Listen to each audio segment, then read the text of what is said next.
them to be more used. If we could get people from the other side over here. Come on over. Come on. Now this is, I see Donnie here, this is a place he's used for quite a few, I guess, receptions in terms of meet and greet. But I want to thank each and every one of you for coming out. As you know, I'm Patricia Jessamy. I'm the state's attorney. I'm running for re-election.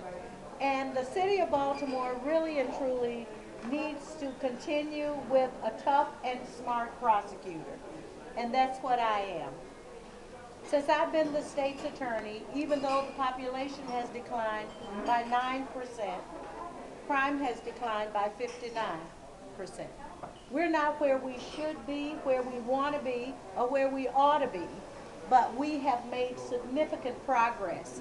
And to change in the middle of this stream, especially now, today, would really and truly be dangerous. So when we talk about being tough, what have we done? We've taken significant violent criminals off the streets.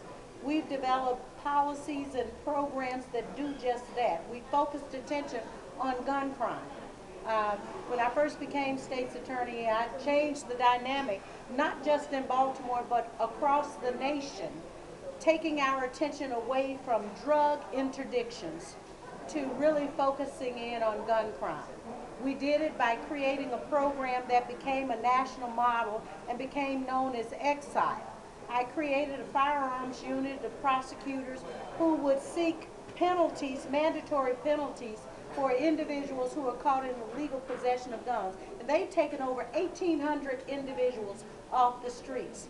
But when it comes to serious crime, we've really done a remarkable job, the hardworking men and women in the state's attorney's office, because even though we account for 31% of the crime in the state of Maryland, and that's filing in terms of criminal charges in the courts, even though we account for only 31%, you know how many we send to the Department of Correction? 60%.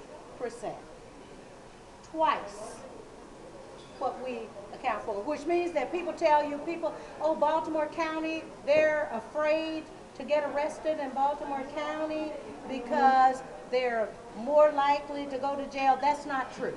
You're twice as likely to go to jail, to prison in Baltimore City for a serious crime as you are in Baltimore County. We have the highest commitment rate in the state. So don't be fooled by people telling you issues. The numbers speak for themselves. Out of about 8,000 and 9,000 serious circuit court charges, we send to prison 6,000 to 7,000 individuals a year. Now, people talk about conviction rates. Well, conviction rates could be anything. I could have a 90% conviction rate, and if nobody goes to jail, it doesn't amount to a hill of beans. But that's what we're talking about in terms of SMART. We're doing those things to get violent repeat offenders off the streets. We're also trying to close the revolving door. We're trying to keep the violent people in jail pending trial so they don't make bail. We have to plead something out and they get a suspended sentence, then we have a team of prosecutors who go after them for violations of probation. That's the tough part. But the smart part means using your resources to the best advantage and knowing that people who don't commit violent crime need to be given opportunity. They need to be given a second chance. So we believe in second chances. We believe in recovery. We believe in redemption. We believe in rehabilitation. We believe that people should be given an opportunity, if they can, to become productive, responsible, law-abiding citizens. So we have many programs that address those things. We have drug treatment programs, drug treatment courts at the district, circuit, and the juvenile level. We also have a mental health court because there are too many people within the criminal justice system who are suffering from mental health problems. And they shouldn't be in jail, they should be in institutions, or they should be getting treatment for it. We have diversion programs. We're doing things that help to address the underlying causes of crime, and that's why we're smart. So we're going to be asking for your support.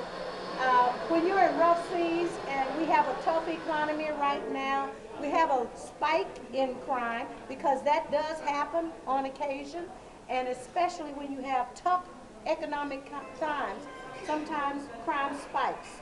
But we're used to these spikes and it will go down, okay, because we're working consistently. But the reality is that we need everybody working together to make a difference.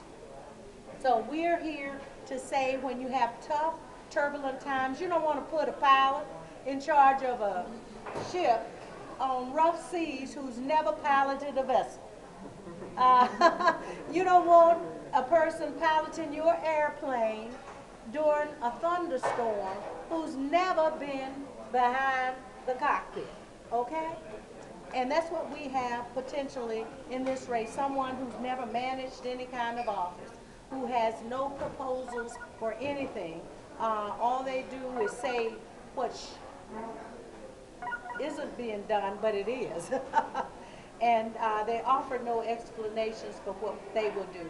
So during tough times, keep a strong, committed individual at the helm of the ship.